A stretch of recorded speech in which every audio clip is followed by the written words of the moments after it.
I'm Scott Wikle. You're listening to My Kind of Country. We're going on the air a little bit early tonight. We've got a special interview to bring to you and play some of their music for you before we start our regular show tonight. Gary Brewer and the Kentucky Ramblers. Bluegrass.com is their website. They are celebrating their 40th anniversary in the bluegrass music business, and they've got a fabulous new album. So we're going to talk to Gary about this fabulous project for you. It's my pleasure to welcome Gary Brewer to My Kind of Country. Gary, how you doing tonight? We're doing great, Scott. It's good to be on with you. Well, it's a pleasure to have you. Gary Brewer and the Kentucky Ramblers at Bluegrass.com. I love that website. Thank you. We love that play on words, you know. Absolutely. You can remember that one, that's for sure. We'll put that on our Facebook page for you too, folks. So 40 years in the business, my gosh. Give me a little bit of your background, how you got into the wonderful world of bluegrass music. Well, Scott, be as brief as I can. Of course, my granddaddy worked with the original Carter family in the 20s. Oh, wow. And so that was Finley Brewer, Sr., and, of course, my dad's Finley Jr., and then myself and my son. So we're 6 generations deep in bluegrass. And to quote the late and great Lance Leroy, which was the agent, he was my agent a while too.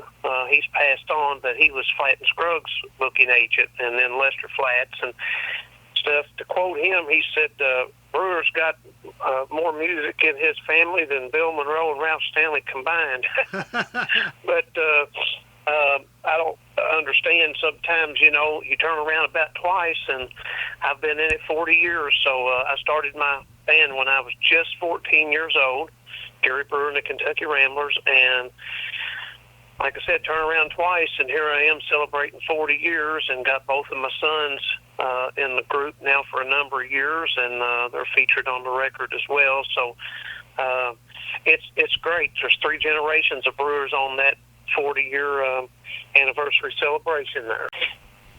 Well, Gary, that's fantastic, and I'm very proud for you and your family. You are certainly steeped in the bluegrass tradition. That's amazing, going back to the Carter family. I mean, they were pioneers for our generation of music. Absolutely. It's just an odd happenstance, I guess. I was surrounded around the music, you know, my dad picking and singing, and when we go down to my Papaw Brewers down in Roan Mountain, Tennessee, that's all I would hear is old-time mountain music and bluegrass and that, you know, and vintage country, and didn't really realize, you know, Scott, at the time that I was even taking that in as a youngster, but, you know, started learning how to play the guitar, took lessons and that, and was kind of playing electric guitar, and as a kid, you know, 8 or 9 years old, and I was doing something that my mama told me not to do to bring the listeners full around, is we had a big snow in 77, and I was looking out the window at these kids hanging onto the bumper of a car sliding down the road in the snow. And my mom said, boy, you better not ever do nothing like that, you know, you'll all get hurt. I said, well, I'm too smart for that. I said, that car's spinning, throwing snow all in their face. And later that evening, I was out there and grabbed a hold of the car door handle on the driver's side and was talking to the lady driving, sliding on the ice going down the road, hit a bump, went under the car, broke my left femur bone, and laid me up in the hospital. And it was there in the hospital that I started really playing the flat top or acoustic guitar, because they wouldn't allow electric in there. So always listen what your mother says, you know. That's and, right. But as it worked out, that was kind of the prelims on me starting into the bluegrass and that. And then when I got, you know, well from that and got my leg all healed up, then I started playing acoustic music, and it was odd because I was playing. My dad would come into the hospital up there, and I'd be playing Mountain Dew or, you know, some standard, you know, that I didn't even realize that I knew. But it was just in my mind, and I started picking it out on the guitar, and that's kind of how it prompted. And then at 14, I said, I'm going to start a band, and here we are 40 years later, Scott. Wow, that's an amazing story. That is great. Well, this new album, folks, again, the website is brewgrass.com. It's a 40th anniversary celebration, and you got some heavy hitters on this album with you contributing. You got Russell Moore, the Traveling McCoury, Sam Bush, Sierra Hall, Justin Moses, Dale Ann Bradley, Ralph Stanley II, T. Graham Brown, Ashton Shepard, and you have written all the songs on this project. Is that right? That's correct, Scott. It's just sort of a brief overview of the 40 years I've been writing the entire time. I'm a BMI writer, and I've always, wrote and recorded majority of all my own material. We do other material too, but we featured just a kind of a glance at the 40-year career and stuff with the guest, and there's several guests on there, as you mentioned, and I tried to flavor each guest toward the song and have a connection for them to be on that particular song.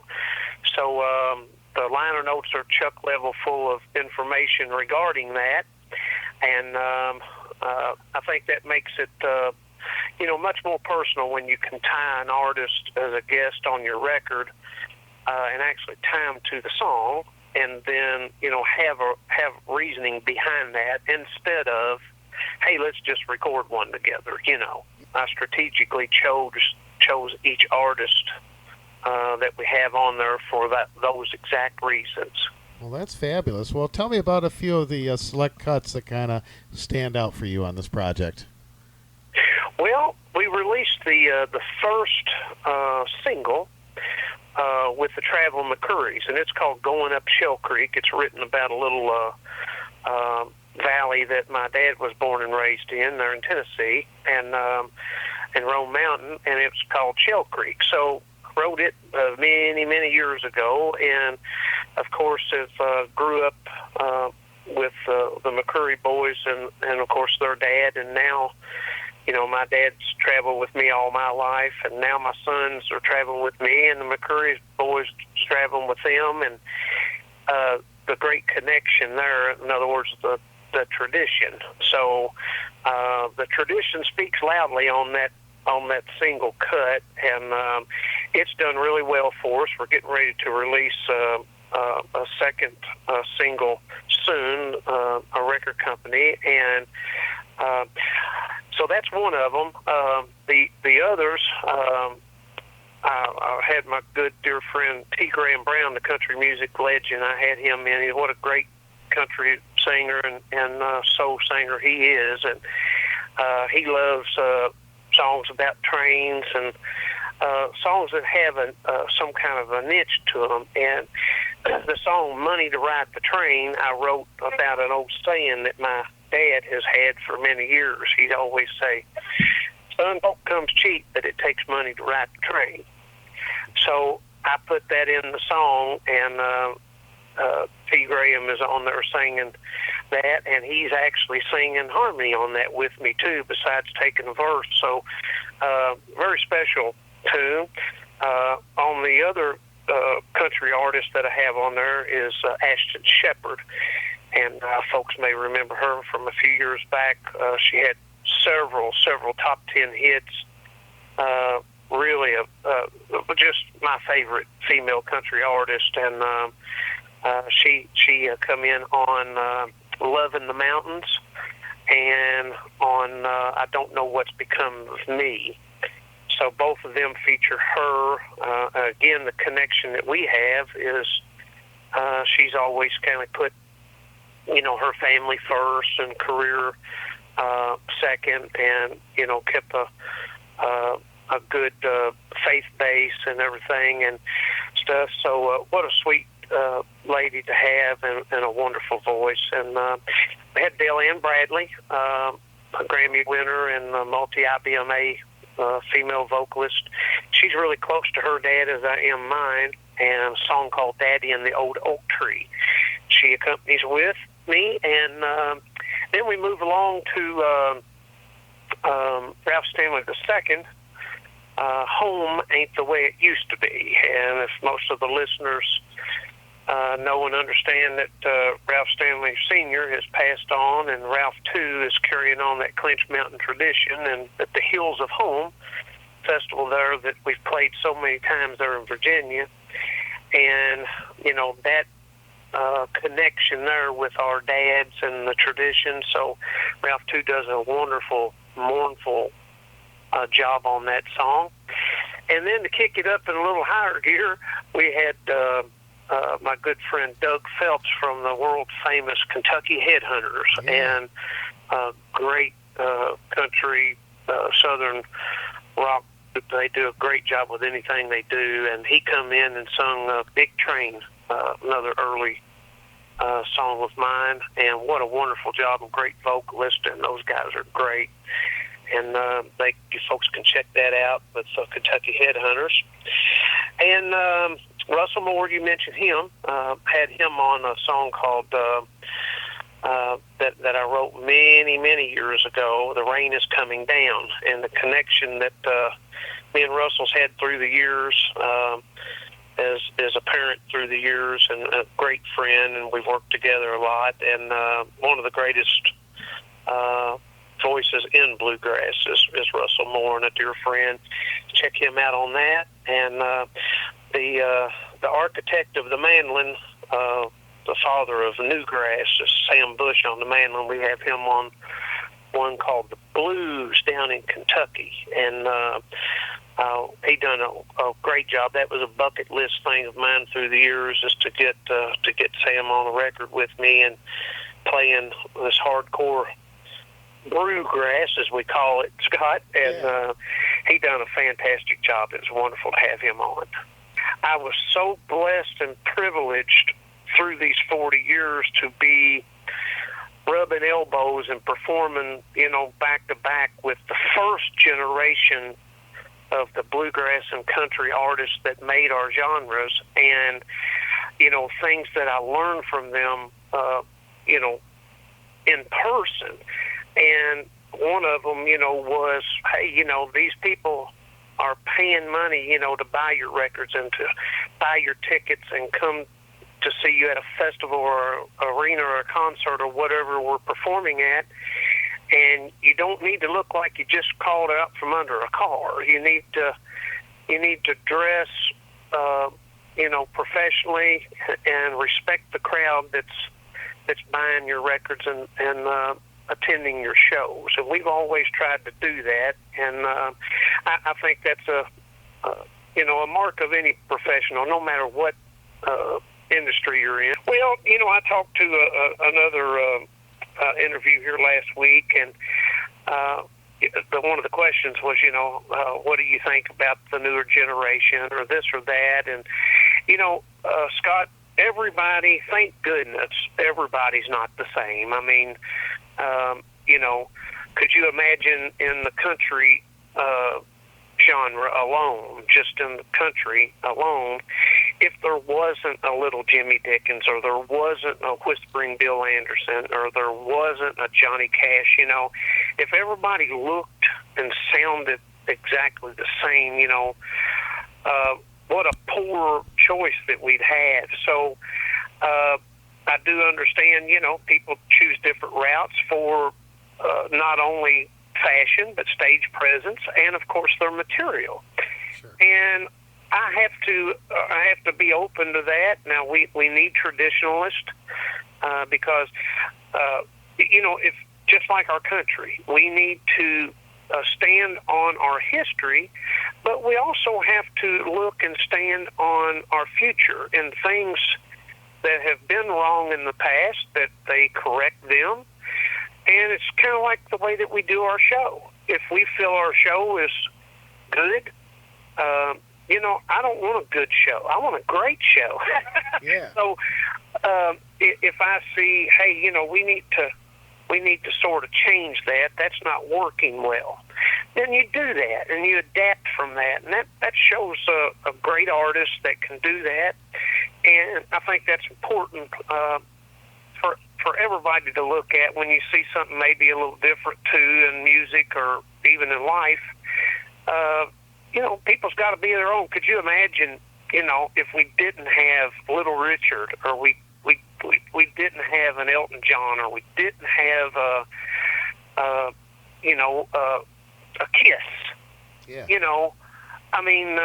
So I applaud everybody for trying to do their own thing, and that's all that I've tried to do, and I think that's the mark of an artist that has any longevity. Well, I applaud everything that you're doing, and I wish you the very best. And we're going to play some of these great songs from the new album, the 40th anniversary celebration. Gary Brewer and the Kentucky Ramblers. You can go to brewgrass.com, and we'll have that information on our Facebook page. And Gary, wish you and your band and your family all the very best, and God bless you, and thank you so much for taking time to be on the show tonight. Scott, it was wonderful. We appreciate the opportunity, and yes, sir, the honor is ours. Thank you, sir.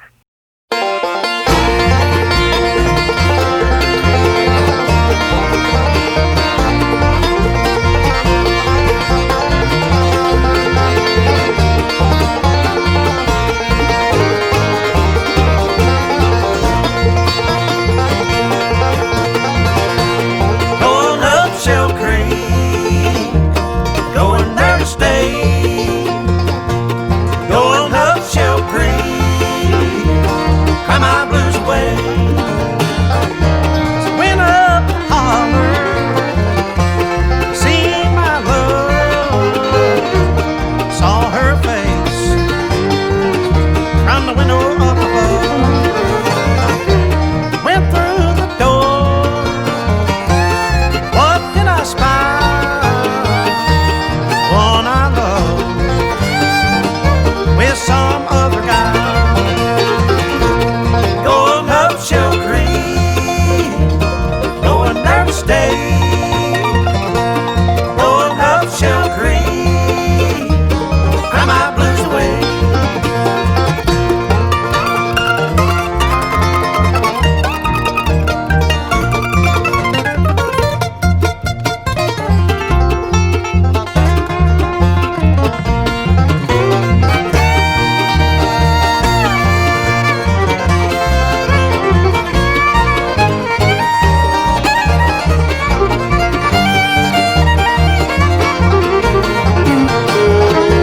Never know why that she went away,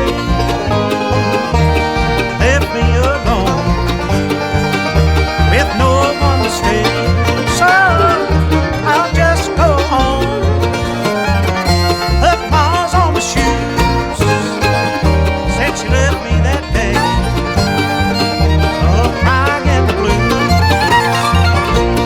Going up Shell Creek, going there to stay. Going up Shell Creek, cry my blues away. Cry my blues away. Cry my blues away.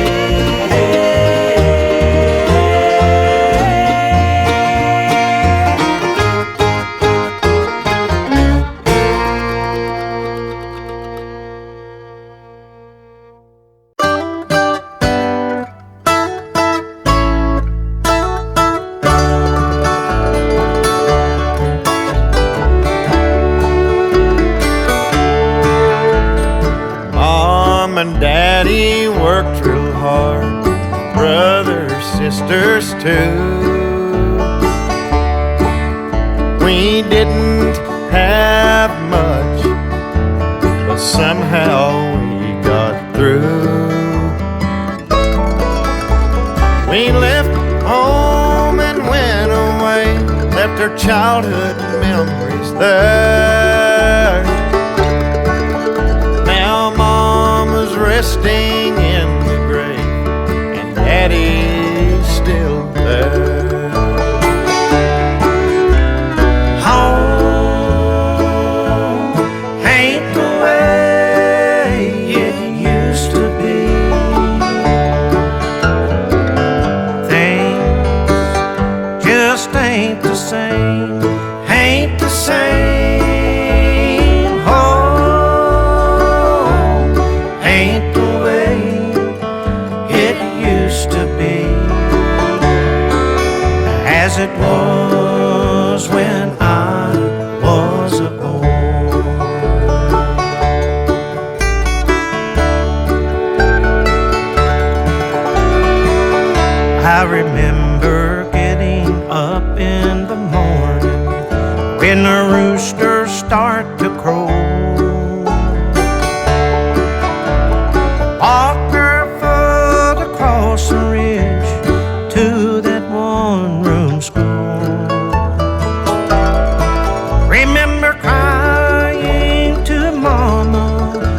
my bib overalls. So many holes in the legs I couldn't get them on. Home ain't the way it used to be. Things just ain't the same, ain't the same. Home ain't the way it used to be, as it was when I was a boy.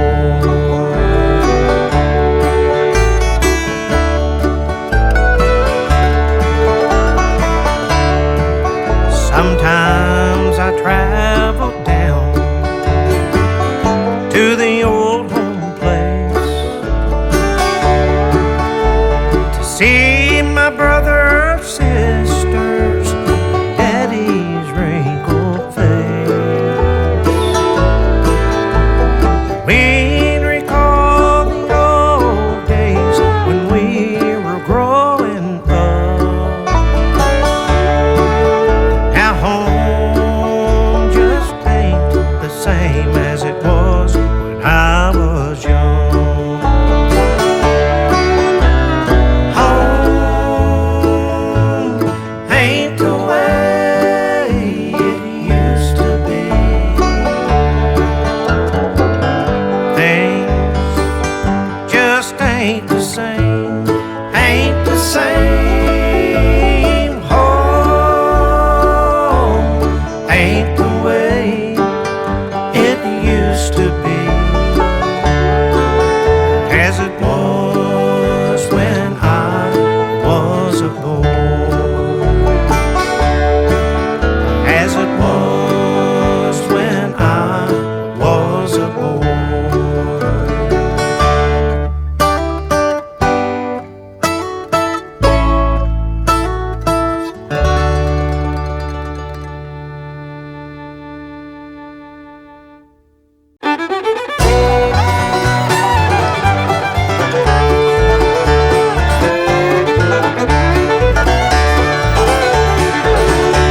I pulled out from Louisville about midnight.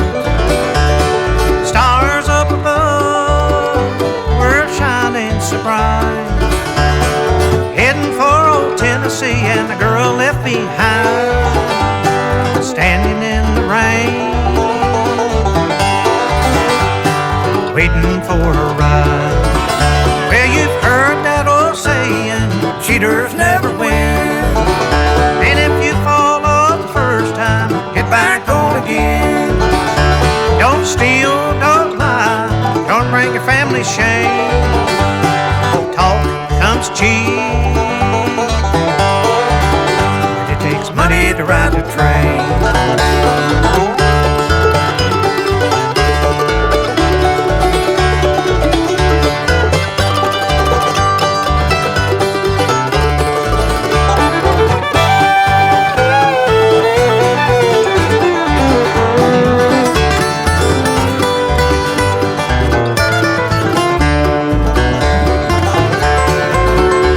When I got to Tennessee, oh what a surprise. The girl of my dreams, we stood there eye to eye. She put her arms around me, and in a trembling voice she spoke these words: honey, you made the wrong choice. Well, you've heard that old saying, cheaters never win. And if you fall off the first time, get back on again. Don't steal, don't lie, don't bring your family shame. Talk comes cheap, it takes money to ride the train. Talk comes cheap, But it take money to ride the train.